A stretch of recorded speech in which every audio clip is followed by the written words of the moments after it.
नमो भगवती वासुदेवाय नमो। नमस्कार बंधुगण आपण मानकु आम यूट्यूब चैनल को स्वागत।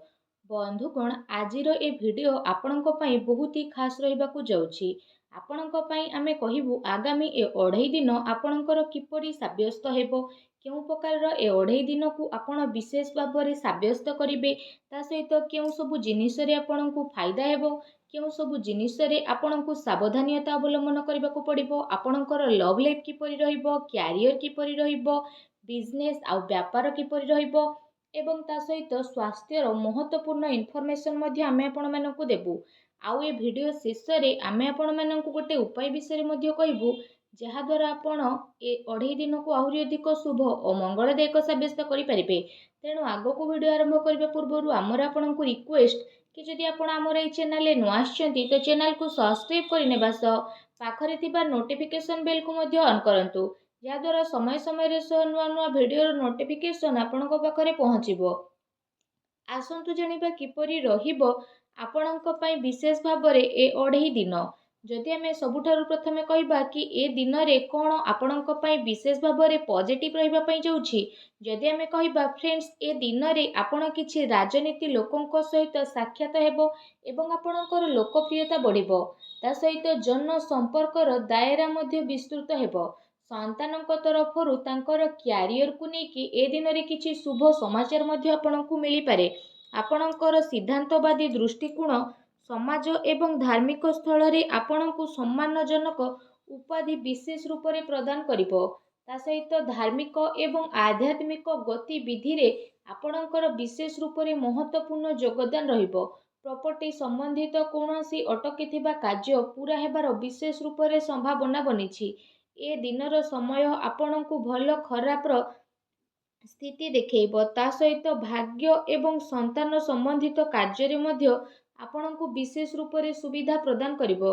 आपणकर विवेक एवं आदर्शवादी स्वभाव आपणक पई महत्वपूर्ण उपलब्धि को नेकी आसीबो। ता सहित ए दिन रे ग्रहर स्थिति आपणक पई काफी संतोषजनक रहउची। जो माने आपणकर खिलाफ रे थिले सेही लोक माने आपणक सपक्ष को आसीबा पई जाउछंती। आउ संबंध रे मध्ये आपणकर काफी सुधार आसीबो। सबु कार्य आपणकर शांतिपूर्ण रूप रे सुधुरी मध्ये जीवो। भावुकता द्वारा बेमारिक दृष्टिकोण आपणकर कार्य रे रही जीवो।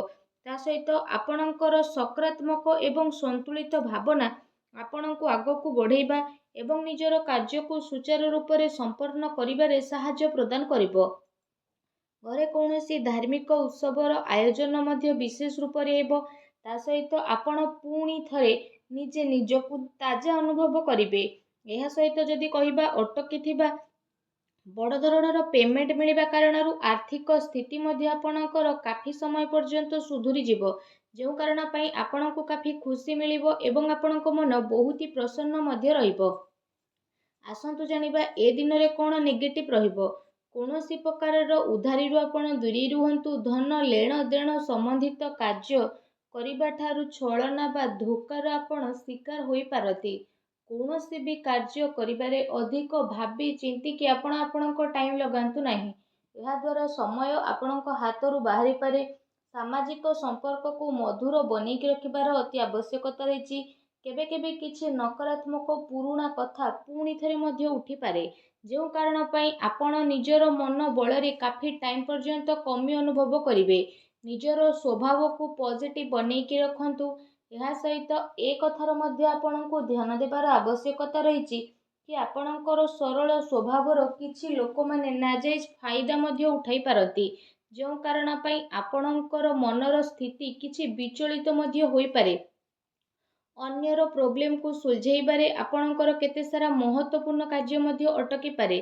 ता सहित काहा सहित जदि किछि प्रतिज्ञा बा प्रॉमिस करिसेंती ताको पूरा करंतु, नचेत समाज रे आपणकर इमेज खराब होई पारे एवं किछि लाभदायक मौका मध्य आपणको हातरू बाहरिबार संभावना रहिछि। एहा सहित जदि कहिबा देखैबा प्रवृत्ति ठारू आपण विशेष रूप रे दूरी रुहंतु। ए समय रे धन संबंधित किछि नुकसानदायक स्थिति देखा देबो। सेथिपाई कौनसी भी प्रकारर निवेश को ए दिन रे आपण दूरी रखंतु। संतान संबंधित विवाद रे मध्य ध्यान रखंतु कि भाईଙ୍କ सहित संबंध आपणकर खराब न हेउ। ପିଲାଙ୍କର ଗତିବିଧିରେ ଧ୍ୟାନ ରଖିବାର ଅତି ଆବଶ୍ୟକତା ରହିଛି। ତାଙ୍କର କିଛି ଭୁଲ ଆଦତ ବା ସଙ୍ଗତ ଆପଣଙ୍କୁ ପ୍ରୋବ୍ଲେମରେ ପକାଇପାରେ। ତେଣୁ ତାଙ୍କୁ ସକାରାତ୍ମକ କାର୍ଯ୍ୟରେ ବ୍ୟସ୍ତ କରିବା ଆପଣଙ୍କ ପାଇଁ ଅତି ଆବଶ୍ୟକତା ରହିଛି, ଯାହା ଭବିଷ୍ୟତ ପାଇଁ କାଫି ଲାଭଦାୟକ ସିଦ୍ଧ ହେବ। ଆସନ୍ତୁ ଜାଣିବା ଏ ଦିନରେ ଆପଣଙ୍କର ଲଭ୍ ଲାଇଫ୍ କିପରି ରହିବ। ଘରର ମାହୋଲ ଅନୁଶାସିତ ଏବଂ ଖୁସି ଭରା ଏ ଦିନରେ ରହିବ। ପ୍ରେମ ସମ୍ବନ୍ଧରେ ମର୍ଯ୍ୟାଦା ବନେଇ ରଖିବାର ଆବଶ୍ୟକତା ରହିଛି। ଆପଣ ଆପଣଙ୍କର ସମସ୍ୟାକୁ ସୁଲଝେଇବାରେ ଜୀବନ ସାଥୀ ଏବଂ ପିଲାଙ୍କର ପୁରା ସହଯୋଗ ରହିବ, ଯେଉଁ କାରଣ ପାଇଁ ଆପଣଙ୍କର ଆତ୍ମବିଶ୍ୱାସ ବହୁତ ଭଲ ରହିବ। ତା ସହିତ ଅତି ସମ୍ପର୍କୀୟଙ୍କ ସହିତ ମେଳ ମେଳାପ ଏବଂ ବୁଲାବୁଲିର ପ୍ରକ୍ରିୟା ମଧ୍ୟ ଆପଣଙ୍କର ହୋଇପାରେ, ଯାହାଦ୍ୱାରା ଘର ପରିବାରର ବାତାବରଣ ବହୁତ ଖୁସି ଭରା ଏବଂ ସୁଖଦପୂର୍ଣ୍ଣ ରହିବ। ଆସନ୍ତୁ ଜାଣିବା ଏ ଦିନରେ ଆପଣଙ୍କ ବ୍ୟବସାୟ କ୍ୟାରିୟର କିପରି ରହିବ। କାର୍ଯ୍ୟସ୍ଥଳରେ ନିଆଯାଇଥିବା ଠୋସ୍ ନିର୍ଣ୍ଣୟ ଆପଣଙ୍କ ପାଇଁ ବହୁତ ଭଲ ରହିବ ଏବଂ ସଫଳତା ମଧ୍ୟ ଆପଣଙ୍କୁ ଅବଶ୍ୟ ପ୍ରାପ୍ତି ହେବ। ଏ ଦିନରେ ମାର୍କେଟିଂ ତଥା ପେମେଣ୍ଟ କଲେକ୍ଟ ଭଳି କାର୍ଯ୍ୟରେ ଆପଣ ଆପଣଙ୍କର ଟାଇମକୁ ସ୍ପେଣ୍ଡ କରିବେ। ସେୟାର ରିସ୍କ ପ୍ରଭୃତି କାର୍ଯ୍ୟରେ ବିଶେଷ ରୂପରେ ଆପଣ ଦୂରେଇକି ରୁହନ୍ତୁ। ଆପଣଙ୍କ ସହିତ ଛଳନା କିମ୍ବା ଧୋକାଧଡ଼ି ମଧ୍ୟ ହୋଇପାରେ। ଚାକିରିରେ କୌଣସି ପ୍ରକାରର ସ୍ଥାନ ପରିବର୍ତ୍ତନ ଏବଂ ପ୍ରେସରର ସ୍ଥିତି ମଧ୍ୟ ଆପଣଙ୍କ ଉପରେ ବନିପାରେ। କାର୍ଯ୍ୟସ୍ଥଳରେ କୌଣସି ପଡ଼ୋଶୀଙ୍କ ଦ୍ୱାରା ଲଢ଼େଇ ଝଗଡ଼ା ଭଳି ସ୍ଥିତି ମଧ୍ୟ ଆପଣଙ୍କର ବନିବ।